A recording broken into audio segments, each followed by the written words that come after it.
박영수 특검팀 전해드린 것처럼 오늘 오전 9시 조금 전에 현판식을 갖고 있습니다. 본격적으로 최순실 국정농단 사건이 시작이 된 것입니다. 지금까지 제기된 의혹들 워낙 많죠. 특검 역시 전방위적으로 또 무엇보다 속도감 있게 수사를 진행할 것으로 보입니다. 백성문 변호사, 최영일 시사평론가와 함께 관련 내용 살펴보겠습니다. 안녕하십니까? 네, 안녕하세요. 자, 일단 전방이라고 하지만 네. 어디부터 시작되느냐가 중요하지 않겠습니까? 맞습니다. 어떻게 보십니까? 사실 가장 이제 곁가지로 보면 이미 고인인데 최태민에 대한 수사까지 하겠다. 종교적인 문제도 들여다보겠다. 굉장히 범위를 넓게 잡았어요. 핵심은 대통령이 공모된 뇌물죄입니다. 예. 그러다 보니까 지금 타겟이 오늘 현판식은 상징적인 것이고 사실상 수사는 이미 시작이 됐던 거죠. 예. 이미 삼성 관계자들 소환되고 있고요. 그렇죠. 지금 첫 번째 타겟이 과연 이재용 삼성전자 부회장이냐. 그럴 가능성이 높은데 더 초읽기에 들어가 있는 것은 장충기 사장입니다. 그렇죠. 삼성의 미래전략실 차장이에요. 1차 청문회 때 이재용 부회장이 직접 미래전략실 해체하겠다. 이런 선언까지 했습니다. 그런데 어쨌든 여기를 중심으로 벌어진 일이 워낙 많아 보이기 때문에 이 최순실 일가에 지급된 삼성의 돈 등을 포함해서 예. 뇌물죄 여부와 관련해서는 삼성이 첫 번째 타겟이다. 이렇게 주목을 해야 될 것 같습니다. 예. 그 삼성과 관련된 수사 내용은 잠시 뒤에 몇 가지 좀 더 짚어볼 게 네. 있습니다. 그거 짚어보도록 하고요.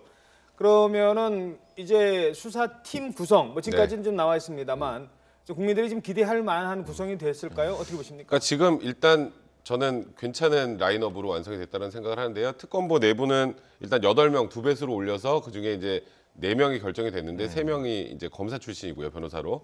1명이 이제 판사 출신 이규철 그 특검보인데요. 그분이 이제 아마도 나중에 기소가 되면 공소유지의 이제 주 역할을 하실 분인 것 같고 예. 나머지 3분은 특수수사도 하시는 분이 있었고 강력수사 하시는 분도 있고 그런 경력이 있는 분들이 다양하게 모여 있고 그다음에 파견된 검사 중에서도 거의 뭐 재벌의 저승사자라고 할 수 있는 한동훈 검사도 들어 있고요. 그러니까 뭐 지금 다 아는 윤석열 검사 그 안에서 이제 수사팀장을 맡고 있잖아요. 그러니까 일단 특검의 구성은 괜찮다. 이제 제일 중요한 건 지금 뭐 삼성에 대한 수사 뭐 여러 가지 내용들이 있지만 제일 중요한 건 결국 청와대 압수수색입니다. 그렇죠. 청와대 바로 압수수색을 그렇습니다. 어떻게 하느냐가 이번 이 특검의 성패를 가를 텐데 그래서 이 부분을 어떤 방식으로 압수수색을 할 것인지 예. 그러니까 현미경처럼 쪼개서 이거는 국가안보, 국가기밀과 전혀 상관없는 부분으로 접근하겠다고 하는데 이제 물론 청와대가 그걸 받아들일지 이제 그 부분이 이번 수사의 성패를 가를 듯합니다. 그렇죠. 청와대에 대한 압수수색 가능성 이미 제기한 바 있고요. 청와대는 하지만 이 보안 시설이다 이런 이유로 이미 국조특위의 현장 조사도 막은 바가 있습니다. 네. 자, 국정조사도 거부를 했는데 특검은 응할까요?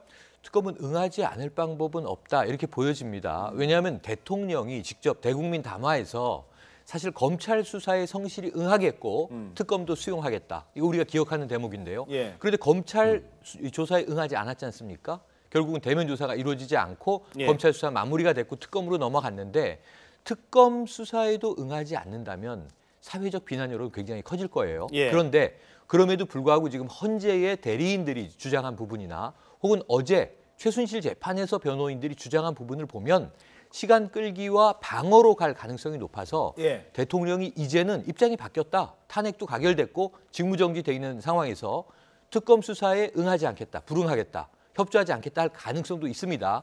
여기에도 대비한 걸로 보여지는데요. 박영수 특검은 청와대에 대해서 대통령 대면 조사에 대해서 처음에는 조금 유화적이었습니다.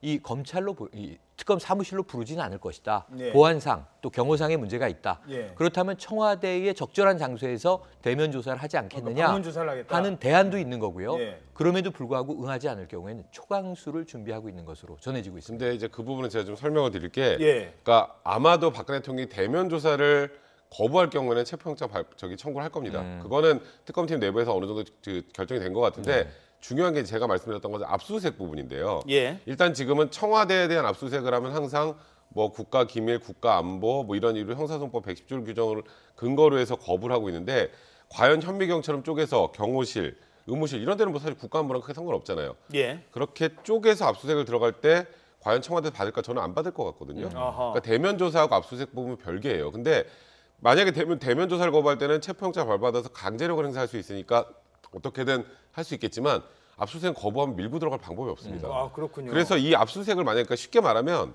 피의자의 집을 뒤지지 않고 범죄 수사를 할 수 있다? 그건 불가능하거든요. 예. 그러니까 청와대에 지금 세월호 일곱 시간부터 모든 자료들이 다 들어 있습니다. 경호실 뭐 방문 그렇죠. 기록 다 있지 않습니까? 하다못해 미용사 들어갔다고 단독 보도 나오니까 바로 분 단위로 나오잖아요. 예. 출입 기록이 그렇죠. 청와대에서 그거는 결국 청와대 쥐고 있으면서 얘기를 안 하는 거거든요. 예. 그러니까 청와대를 압수수색하지 않으면 우병우, 김기춘 문제, 문고리 3인방 문제, 그다음에 세월호 7시간 문제 하나도 못 풀어요. 그러니까 대통령은 모른다라고 얘기하면은 되고 내 잘못 아니고 최순실이 그랬다라고 하면 되지만 증거는 청와대에 있으니까 거부하면 그만이란 말이에요. 압수수색이 정말 그 관건인 게 그래서 예. 저는 지금 사실 야당이 황교안 총리 권한대행에게 제일 먼저 요구해야 될 게 특검팀이 청와대 압수수색할 때 받아주는 걸 약속을 받는 것. 아하. 그거는 정치적으로 풀어야 됩니다. 이거는 그냥 거부하면 그만이기 때문에 사실 황교안 총리 권한대행도 이런 부분을 계속 밀 때 본인이 계속 거부하면 본인 입지가 흔들릴 수 있기 때문에 저는 그 결정을 권한대행이 할 수 아니, 있습니까? 권한대행이 그거는 얘기를 하면 청와대에서 들어야죠. 지금 대통령이나 마찬가지 아하. 지위니까. 그래서 저는 오히려 이런 부분의 요구가 더 필요하지 않나 개인적으로 생각이 듭니다. 오늘 대정부 질문할 때도 좀 이런 얘기를 좀 하는 네. 게 약속을 좀 받아놓는 게 그렇죠.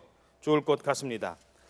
자, 그런가 하면 수사 기간이 한 70일 됩니다만 이거 연장 이 부분도 황교안 권한대행이 결정하는 네, 그렇죠. 겁니까? 연장하는 것도? 네, 그렇죠. 지금은 대통령은 아무런 권한이 없잖아요. 그 대통령의 권한을 고스란히 황교안 권한대행이 받기 때문에 30일 연장과 관련해서도 황교안 권한대행이 더 연장하는 걸 허가하겠다 이렇게 해줘야 되는데 그 부분도 역시 어느 정도 약속을 받을 필요가 있지 않을까. 그러니까 제가 말씀드린 게 이게 어쨌건 황교안 권한대행은 그래도 박근혜 대통령 밑에서 법무부 장관과 총리를 했던 분이기 때문에 예.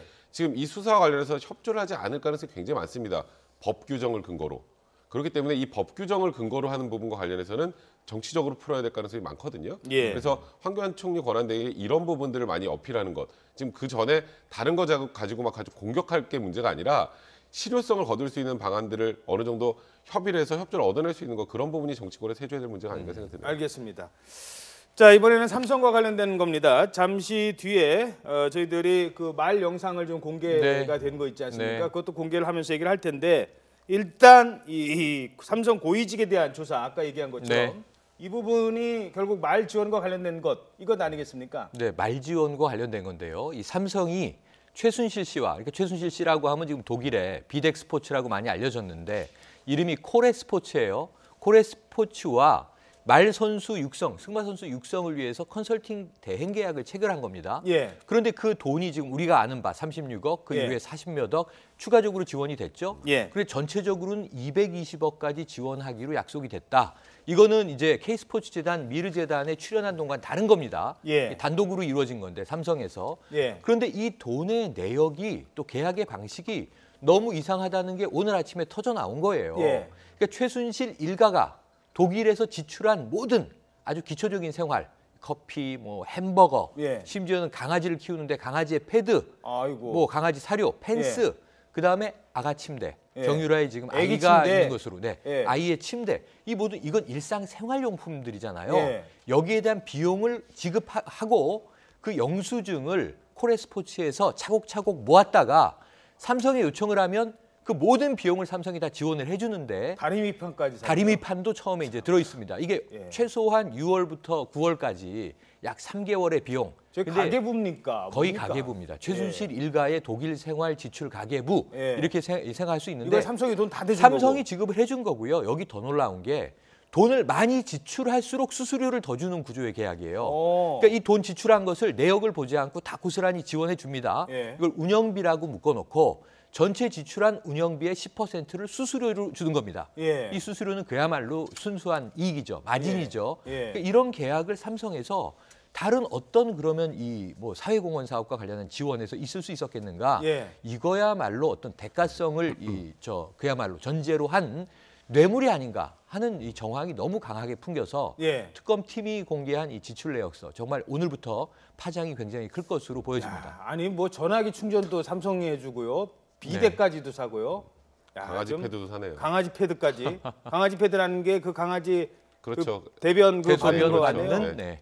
그런 것까지 다 삼성한테 떠넘겼습니다. 자, 그럼 삼성은 왜 해줬을까요?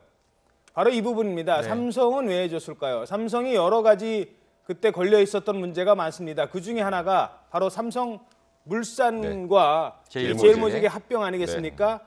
삼성물산과 제일모직 합병이 가장 큰 어떤 현안이었는데 삼성이 그걸 도와줬단 말입니다. 그러면 정부는 어떤 경로를 통해서 정해줬을까? 결국 국민연금이 네. 그 말도 안 되는 합병 조건을 찬성해줬기 때문이다라고 네. 보는 게 특검의 입장인데 네. 조금 전에 특검이 국민연금을 압수수색했다는 네. 소식이 들어오고 네. 있죠. 드디어. 첫 그러니까- 압수수색이 국민연금이네요. 네, 맞습니다. 지금 결국 이 박근혜 대통령 그다음에 최순실의 뇌물죄와 관련해서 키를 쥐고 있는 게 삼성이다라고 특검팀이 판단하고 있고요. 예. 그래서 오늘 현판식을 하기 전에도 아까 삼성의 임직원들이 들어와서 비공개로 조사를 받았고 예. 그리고 아까 말한 저 최순실의 뭐 강아지 패드까지 사줬던 삼성이 무엇 때문에 사줬을까? 결국 대가성 그다음에 부정한 청탁이 무엇이었을까? 그거를 일단 국민연금이 그 삼성물산과 제일모직의 합병에 찬성해줬던 것, 예. 이런 캐스팅 보드를 쥐고 있었잖아요. 아 여기에 키가 있다라고 이제 특검이 판단한 것 같고 그래서 오늘 전격적으로 압수수색을 한 것 같은데 뭐 문영표 보건복지부 장관이 그 당시에 이사장이었죠. 무언가 압력을 행사했다라는 그런 얘기들도 나왔었고 그리고 이게 합병 비율이 잘못됐다라는 얘기가 많았음에도 불구하고 갑자기 국민연금이 돌연 찬성했던 것, 그 다음에 정상적인 절차 중에 몇 가지를 빼먹었던 것, 예. 그게 결국 삼성의 이 합병 과정을 찬성해주기 위해서 정부에서 힘을 써서 그렇게 된 게 아니냐라는 의혹들이 나왔단 말이에요. 예. 그런 부분들의 조사를 위해서 오늘 전격적으로 국민연금을 압수수색하는 게 아닌가 싶습니다. 검찰 수사에서는 사실 이 부분 명확히 못 밝히고 네, 그냥 그렇죠. 넘어왔잖아요. 네, 맞아요. 그러니까 특검은 대통령의 뇌물죄, 이 제3자 뇌물죄가 됐건 뭐 직접적인 네. 뇌물이 됐건 이거를 밝혀내려면 결국 삼성이 왜 정유라를 도와줬고 네, 그렇죠. 그 과정에서 국민연금이 어떤 역할을 했는지 첫 번째 이 압수수색 대상, 첫 압수수색 대상이 특검의 첫 압수수색 대상이 바로 국민연금입니다. 조금 전에 국민연금에 대한 압수수색을 시작을 했습니다. 특검이 국민연금 기금운용본부에 대한 압수수색 이미 네. 여기는 검찰 조사에서도 어느 정도 좀 조사를 했는데 더 네. 추가로 조사할 게 있다는 거죠. 조사를 했고 1차 청문회를 기억해 보시면 핵심적인 내용이 이 질문이었습니다. 국민연금공단이 왜 이 삼성 계열사들의 합병을 1대 0.35라고 하는 이 주식가치 평가액이 부당함에도 불구하고 동의했느냐. 예. 그리고 국민연금공단은 사실은 적게는 한 600억에서 많게는 한 6천억까지의 손실을 끌어안은 것으로 지금 추정하고 있거든요. 예. 그럼 왜 직접 손실을 끌어안으면서 지원해 줬느냐? 이 연금이라고 하는 건 이제 국민의 이 노후를 보장하는 거 아닙니까? 예. 이런 문제에서 질타가 굉장히 많았고 이 주진영 증인이 굉장히 여기 반대 입장에 여러 가지 문제들을 또 공격을 했었죠. 그런데 이게 지금 압수수색이 오늘 전격적으로 이루어졌다. 이게 제3자 뇌물죄는 검찰에서부터 이야기가 나왔고 예. 공소장을 처음 발표할 때도 지속 수사하겠다는 얘기를 했지만 좀 흐지부지된 감으로 특검으로 넘어왔는데 특검에서는 직접 뇌물죄도 수사할 수 있다. 입증 가능해 보인다. 이런 전원이 흘러나왔고요. 그렇죠. 대통령의 계좌도 추적하겠다. 이 그렇죠. 얘기가 나왔어요. 예. 이걸 합쳐보면 지금 특검이 그리고 있는 큰 그림의 핵심은 역시 뇌물죄로 지금 집중돼 있다. 이걸 확인할 수 있습니다. 예, 알겠습니다. 자, 일단 특검의 첫 칼을 뽑아든 곳은 바로 국민연금, 아니 삼성입니다. 삼성과 국민연금을 통해서 대통령의 뇌물죄를 들여다보겠다는 게 특검의 첫 활동인 것 같습니다.